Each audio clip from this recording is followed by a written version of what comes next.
कृष्णा, राधे राधे। आज आषाढ़ माह के शुक्ल पक्ष की द्वादशी तिथि है।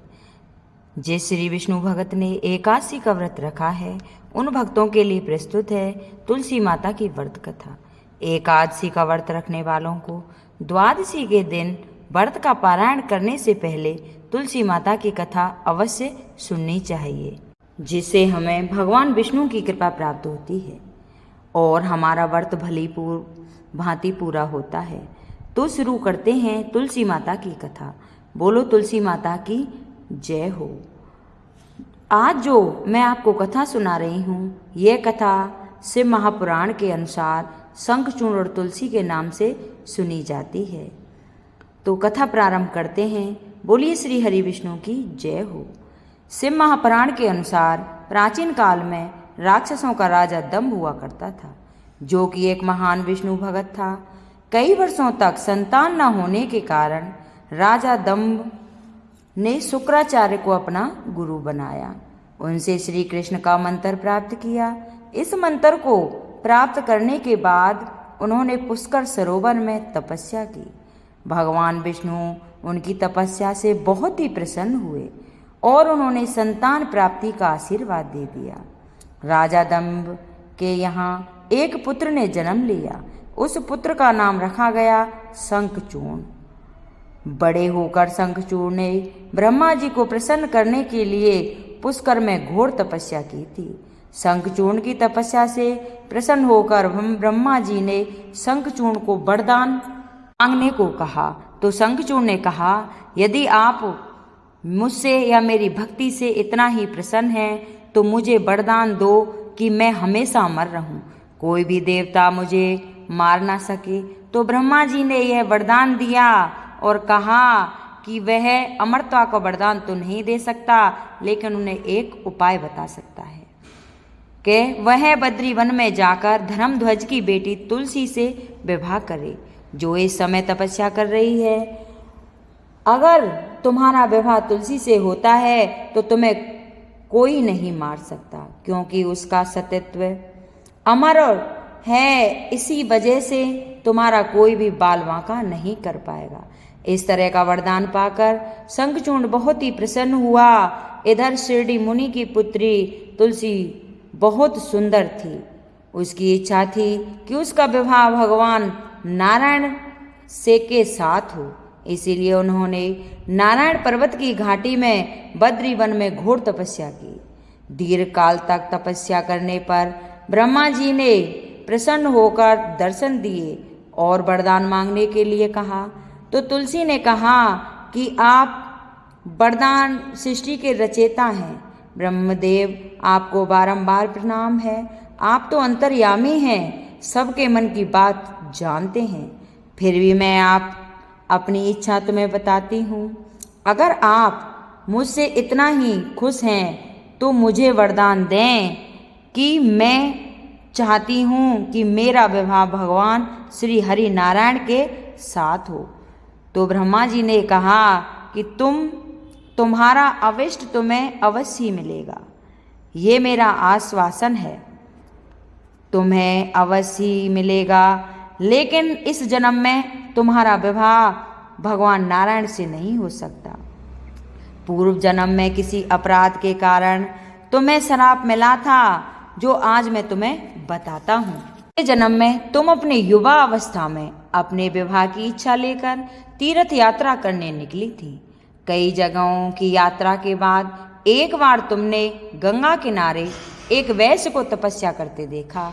तो तपस्या में लीन गणेश जी को देखकर तुमने उनसे विवाह का मन बना लिया और सीधे ही गणेश जी के समक्ष विवाह का प्रस्ताव रख दिया। इस तरह से गणेश जी की तपस्या भंग हो गई। तपस्या भंग होने से गणेश जी ने तुम्हारे विवाह का प्रस्ताव ठुकरा दिया। इस बात से नाराज होकर तुमने गणेश जी को 2 विवाह होने का श्राप दे दिया। तो गणेश जी और भी क्रोधित हो गए कि तुम्हारा विवाह शंखचूर्ण जालेंद्र से होगा, जो कि एक राक्षस है। राक्षस की पत्नी होने का श्राप सुनकर तुलसी ने गणेश जी से माफी मांगी। तब गणेश जी ने तुलसी से कहा कि वह भगवान विष्णु और कृष्ण की अति प्रिय होगी। साथ ही कलयुग में जगत और जीवन को मोक्ष देने वाली होगी। नित्य प्रतिदिन तुम्हारी पूजा की जाएगी, लेकिन मेरी पूजा में तुम्हें चढ़ाना अशुभ माना जाएगा। मैं तुम्हें शराब से मुक्त तो नहीं कर सकता। इस तरह तुम्हें पूर्व जन्म में शराप मिला था। इसी प्रकार श्री हरि के एक पार्षद को भी दानव कुल में जन्म लेने का श्राप मिला है। दानव कुल में जन्म लेने के बाद भी उसमें नारायण का अंश विद्यमान रहेगा। इसीलिए इस जन्म में पूर्व जन्म के पाप से संपूर्ण नारायण तो नहीं, नारायण के अंश के से दानव कुल में जन्म लेने के श्रापग्रस्त पार्षद के साथ तुम्हारा विवाह होगा। श्राप मुक्त होने पर भगवान श्री हरि नारायण सदा सदा के लिए तुम्हारे पति हो जाएंगे।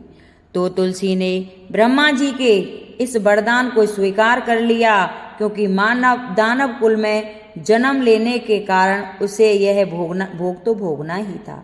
तुलसी बद्री वन में रहने लगी। नारायण का पार्षद दानव कुल में शंखचूर्ण के नाम से पैदा हुआ था। कुछ दिनों के बाद वह भ्रमण करता हुआ बद्री वन में आया और तुलसी को वहां देखते ही उस पर मुक्त हो गया और तुलसी के सामने उसने विवाह का प्रस्ताव रख दिया। इतने में वहां पर ब्रह्मा जी भी आ गए और तुलसी से कहा कि तुलसी शंखचूर्ण को देखो, ये कैसा व्योम है। इसका स्वरूप दानव कुल में जन्म लेने के बाद भी तनिक मात्र भी नहीं लगता। इसके शरीर में नारायण का वास है, इसलिए शादी के प्रस्ताव को तुम स्वीकार कर लो। यह सुनकर तुलसी को वो भी लगा कि उसकी तपस्या पूर्ण हो गई है, उसे इच्छित फल मिला है, इसलिए उसने शादी के लिए हाँ कर दी। फिर शंखचूर्ण के साथ तुलसी का गंधर्व विवाह हो गया और वह सुख शंखचूर्ण के साथ पत्नी बनकर उसके महल में आ गई। शंखचूर्ण अपनी पत्नी परम सुंदरी साध्वी तुलसी के साथ बहुत दिनों तक राज्य किया। उसने अपने राज्य को इतना विस्तार कर लिया कि देवलोक तक को उसने अपने अधीन में कर लिया। स्वर्ग का सुख भोगने वाले देवताओं की दशा भिखारियों जैसी हो गई। शंखचूर्ण किसी को कष्ट नहीं देता था, पर राज्य छिन जाने से सारे देवता ब्रह्मा विष्णु और शिव की सभा में गए और उन्हें अपनी समस्या बताई। तो ब्रह्मा जी ने कहा कि तुलसी परम सती साध्वी है, उसका विवाह शंखचूर्ण से मैंने ही कराया था। शंखचूर्ण को तब तक नहीं हराया जा सकता था जब तक, और ना ही उसको मारा जा सकता है। शंखचूर्ण की जिंदगी में तुलसी है, क्योंकि तुलसी का सत्यत्व अखंड है, इसीलिए नहीं तो वह मारा जा सकता है और नहीं हराया जा सकता। तो विष्णु जी ने कहा कि शंखचूर्ण पूर्व जन्म में मेरा ही पार्षद था। श्राप के कारण उसे दैत्य कुल में जन्म लेना पड़ा। इस जन्म में मेरे अंश उसमें व्याप्त है। साथ ही तुलसी के पति व्रत धर्म से वह अजय है। फिर सारे देवताओं की सहमति से भगवान शिव ने शंखचूर्ण के पास संदेश भेजा कि या तो वह देवताओं का राज्य लौटा दे या फिर उनसे युद्ध करे। शंखचूर्ण भगवान शंकर के पास पहुंचा और उनसे कहा कि देवादिदेव, आपके लिए देवताओं का पक्ष लेना उचित नहीं है। राज्य बढ़ाना हर राजा का कर्तव्य होता है। मैं किसी को दुखी नहीं कर रहा। देवताओं से कहिए कि वो मेरी प्रजा बनकर रहें। मैंने आपका भी कभी अपमान नहीं किया है और हमारा और आपका युद्ध करना शोभा नहीं देता। अगर आप हार गए तो बड़ी लज्जा की बात होगी और मैं हार गया तो आपकी कीर्ति बहुत ज़्यादा नहीं बढ़ेगी। तो भगवान शंकर जोर से हंसे, क्योंकि वे तो सारा रहस्य समझते थे। तुलसी और शंखचूर्ण की श्राप की अवधि लगभग पूर्ण हो चुकी थी। भगवान शंकर हंसकर बोले कि इसमें कीर्ति और लज्जा की कोई बात नहीं है। तुम देवताओं का राज्य लौटा दो उन्हें अपने पद पर रहने दो। युद्ध से बचने का यही एक उपाय है, और मेरी बात मान लो। तो शंखचूर्ण ने कहा कि मैंने युद्ध के बल से देवलोक को जीता है, उसे कोई युद्ध द्वारा ही वापस ले सकता है। यह मेरा भी अंतिम उत्तर है। अब मैं जा रहा हूँ। ऐसा कहकर शंखचूर्ण वहां से चला गया। उसने अपनी पत्नी को सारी बात बताई और कहा कि कर्म भोग सब काल सूत्र में बंधा है। जीवन में हर्ष, शोक, सुख, दुख, मंगल, अमंगल काल चक्र के अधीन है। हमको तो केवल निमित्त हैं। हो सकता है कि भगवान शिव देवताओं का पक्ष लेकर मुझसे युद्ध करें। तुम चिंता मत करना, तुम्हारा सतत्व तेज ही मेरी रक्षा करेगा। फिर दूसरे ही दिन भगवान शंकर के नेतृत्व में देवताओं ने युद्ध छेड़ दिया।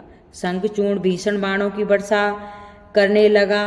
उसके बेग को रोक उसके प्रहार से देवता भी डगमगाने लगे।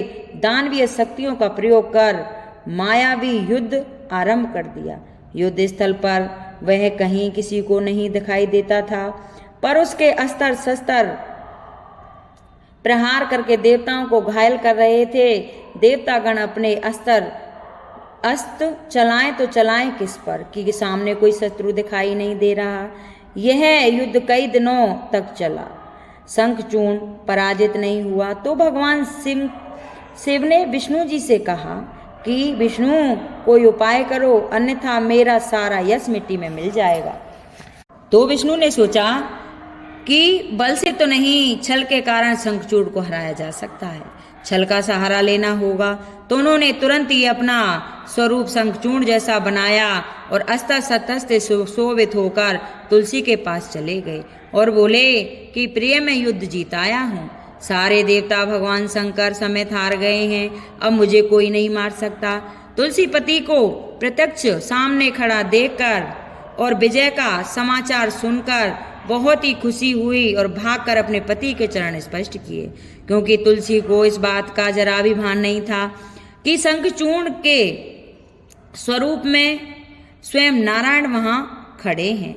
तुलसी को भगवान विष्णु के चरण छूते ही तुलसी का तेज नष्ट हो गया और उसका सतत्व, जो कि शंखचूर्ण के कवच में शंखचूर्ण की रक्षा कर रहा था, वह कवच नष्ट हो गया। शंखचूर्ण शक्तिहीन हो गया। यह जानते ही भगवान शंकर ने अपने त्रिशूल से प्रहार किया। त्रिशूल के लगते ही शंखचूर्ण जलकर भस्म हो गया। शंखचूर्ण मरने को कि जानकर विष्णु जी अपने असली स्वरूप में आ गए तो तुलसी अपने सामने पति शंखचूर्ण के स्थान पर भगवान विष्णु को खड़ा देखकर बहुत ही आश्चर्यचकित हुई। तुरंत उसकी समझ में आ गया कि स्वयं नारायण ने उसके साथ छल किया है। तो उसे बहुत ही क्रोध आया और क्रोध में आकर उसने श्राप दिया कि एक स्त्री का सतीत्व भंग करने के अपराध में तुम एक पत्थर बन जाओ। भगवान विष्णु जी ने तुलसी के श्राप को शिरोधार्य करके कहा कि हे देवी, तुम्हारा अथवा शंखचूर्ण के कल्याण के लिए ही मुझे ऐसा करना पड़ा।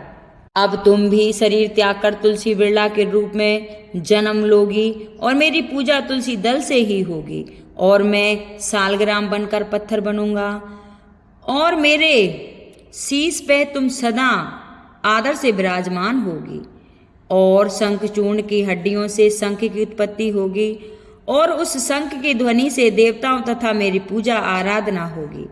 जहाँ शंख ध्वनि होगी वहाँ मैं मंगलमय विराजमान रहूंगा। तुमने पूर्व जन्म में मुझे पाने के लिए बद्री वन में बहुत बड़ी तपस्या की थी। अब मैं हमेशा मेरी पूजा में तुलसी दल अवश्य चढ़ाया जाएगा। अगर कोई तुलसी दल नहीं चढ़ाएगा तो उसकी पूजा पूरी नहीं होगी।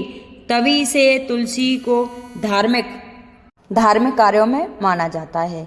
अगर ये मेरी कथा किसी को अच्छी लगी हो तो लाइक, सब्सक्राइब करें, शेयर करें, जिससे सभी माता बहनों के पास ये पहुंच जाए। बोल तुलसा महारानी की जय।